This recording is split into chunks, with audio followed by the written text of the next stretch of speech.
এখন যাকে দেখতে পারছেন সে আসলে কোনো সাধারণ ডাইনি নয়, সে হচ্ছে মরিচ ডাইনি। মরিচ ডাইনি ভীষণ মরিচ খেতে পছন্দ করে। সে গাছ থেকে নেমে এসে মরিচ নিয়ে নিয়ে চলে যায়। ঠিক আবারও সে কাজ করলো। চলে যাওয়ার পর কৃষক এবং তার বউ মরিচ খেতে আসলো।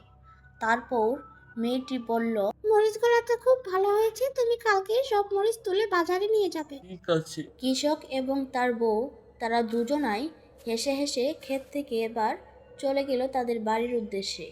তার কিছুক্ষণ পরই মরিচ ডাইনি আবার উড়ে উড়ে সে মরিচ খেতে আসলো। মরিচ ডাইনি চিৎকার করে কান্না শুরু করলো।